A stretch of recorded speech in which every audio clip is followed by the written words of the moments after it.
Hello everyone, and welcome back to another video. In today's video, I want to talk about how I'm overweight still and do not care. So on the title of this video, you guys see a photo. Okay, my dog. She's I'm here, everybody. Everybody needs to know that I still exist. Yes, come up. Up, up, up, up. This is my lab, German Shepherd Pit Bull. Tasteful. Okay, down. Lie down. Okay, so I want to talk about the fact that I'm still overweight and I don't care, and why I don't care. And this is really to talk about the fact that, what's considered overweight really is not a good indicator necessarily of whether or not you're healthy, right? There are a lot of people who are at weight who have high glucose levels, high fasting insulin levels, who have high cholesterol, who have no cardiovascular capability, and simply are just unfit, right? The goal is to be fit and healthy. It's not necessarily to hit a weight on the scale. So I've talked about this before, but I want to just give another video because it's newer. I have a lot of new people on my channel and I want to talk about it. So I am 5'2". According to the BMI, I should be in the 101 to 130 range. It's a very wide range, okay? I sit around 140. This is what I look like at 140. Like, that is the photo on the cover of this video is what I look like at 140. So I know you're looking at me and you're going, this dog here. I know you're looking at me and you're going, you're not overweight at all. And I'm like, I know, I don't look overweight.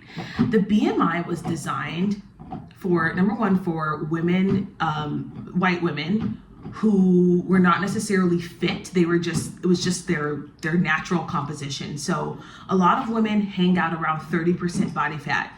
If I was 140 pounds at 30% body fat, I'd probably be a size 10 or 12 instead of a size 4 or 6. That's the difference with body fat percentage.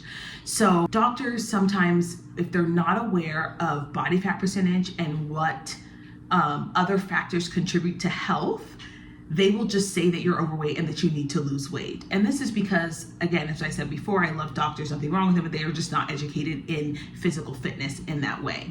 So I am 140 pounds. I'm about 18% body fat. I remember my husband told someone that I was 5'2", and they asked my weight. So stupid. And he was like, oh, she's like 130 or 135. I think I was lighter back then. And the person was like, oh my gosh, they're white. Because in their mind, it's like if you're 135 pounds and you're 5'2", you're this like kind of bigger person. I was like, oh my gosh. It is actually proven that Black women actually just put on muscle more easily than white women and women of other races. Now there are some women who can do this, but in general, Black women are able to put on more muscle very quickly, and at higher body fat percentages, we actually look smaller than a lot of other races of women. So that's why Black women will use the term big boned, because in their mind, it's like, well, you aren't that big, but your bones are just dense. Yes, there's some bone density, but it's not that much of a difference. But definitely the fact that Black women put on more muscle very quickly than most other women, we can be a higher weight and still be healthy. So that's number one. That's the number one reason why I don't care about being overweight, is because my body fat percentage is below the guidelines for concerns around obesity, concerns around insulin resistance, metabolic syndrome. If your body fat percentage is above 25, I know they say it's supposed to be 30, but if your body fat percentage is above 25, the 30 range, we're starting to get into danger territory. So in an ideal woman, your body fat percentage is no higher than 30. If it's higher than 30, we are unhealthy, regardless of weight.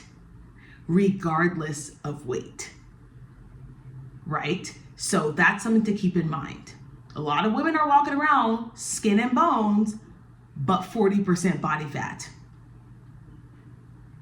That's scary. That means that if they get an illness, their body will immediately start attacking their organs because they don't have enough. So people with higher muscle content, when they get ill, their body actually can feed on the muscle and can actually survive longer. That actually helps them withstand disease. So people with higher muscle concentrations also have more anti-inflammatory capabilities than women who do not. So there's a myriad of research around muscle and having muscle in your frame and why it's important for women. So that's reason number 2, I don't care. Number 3, all of my blood work is pristine. All of it. It is amazing. Now, blood work doesn't tell you everything, but it can tell you some really, really good information. Typically, women who have higher body fat percentages, even though they're smaller, can be pre-diabetic, or they can have their glucose levels can be very high, because sometimes those women just eat bread and sugar all day and don't eat any protein and don't lift any weight. So they have really, they don't really block their insulin levels when they're with protein or with exercise. So they, even though they look thin, they're not really that healthy. So my blood work is pristine, it's stellar, it's good, it's great. Now, there's other things that could be wrong, like I could be having other issues, but in terms of blood work, like what your immediate MD can give you, your blood work tells a lot of information about your general health. Just because you are overweight by the BMI scale doesn't mean that your blood work's going to be off. Now, again, as I just said, women who are smaller with higher body fat percentages can have other issues. They can have high inflammatory markers, they can have low vitamin D levels, they can have low this, low that, or high this, high cholesterol, high glucose levels. So when I think about my health and when I think about myself as a whole, I'm thinking about globally, like all of the different factors of health, not just weight. This is not to say that weight isn't important. If I'm going to talk to a client about their weight, the first thing I'm going to do is ask them to get a body fat percentage test. And sometimes we don't even talk about losing weight. We talk about changing that body fat percentage. Now, naturally, if you lose weight, your body fat percentage should go down. Like, you should be strength training and increasing your muscle density and all of that. Naturally, that should be happening. Sometimes it doesn't, but we start the conversation there, because yes, you can lose weight all you want. You can go on some fast, you can go, vegetarian, fruitarian, omnivore, or not omnivore, carnivore, 24-hour, you can do all that stuff. But if your blood markers are not good, it doesn't matter. If your body fat percentage is still high, it does not matter. You are still at risk for metabolic syndrome. You're still at risk for diabetes, because if your pancreas, there's a lot of fat. The other thing, by the way, having excess fat on your body stores excess hormones and stores toxins in your body. So you want to get rid of that, not because all fat is bad, but because you should have a healthy amount. Like I said, under 30 is the goal. I'm an athlete, so mine's a little bit higher, mine's a little bit lower, because I train like an athlete, I coach. Part of my business is being healthy, right? So I'm not going to just, run around looking sloppy. I'm not. So I even if I, like, the highest body fat percentage I'd probably be comfortable with is 25, which I've been before, and it's fine. But anyway, to my point, when I'm talking to clients, I'm talking about body fat percentages. I'm talking about their blood work. I'm talking about their blood markers, because those are the things that matter. I'm talking about their hormones. Hey, if you're having super heavy periods, we need to make sure that it's not because of your weight. Maybe it's because of your nutrition. Maybe it's because of, you're not eating enough leafy greens, or you're not lifting weights enough. So you're not getting this, all your insulin resistance is all out of whack.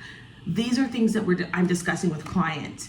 And because these are things that really matter when it comes to health.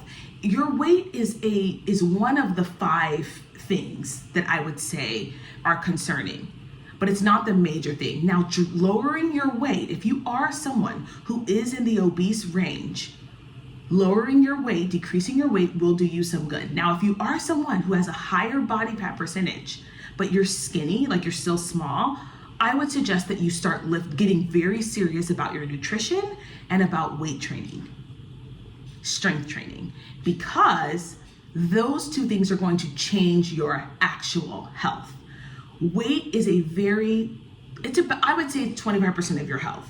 There's a lot of other things that matter that are not just your weight. So that's it for today's video. I hope some of you guys were encouraged by this. I am overweight and I don't care. As long as your body fat percentage is good, I can run, I can, if I need to fight someone off, like, I'm strong enough to do that. I feel like I can get myself to and from places. I'm not winded from going up the stairs. I can live my life. That's what matters to me. So anyway, you guys, don't forget to like, share, comment, and subscribe on this video if you enjoyed it, and I'll see you guys in the next one. Bye.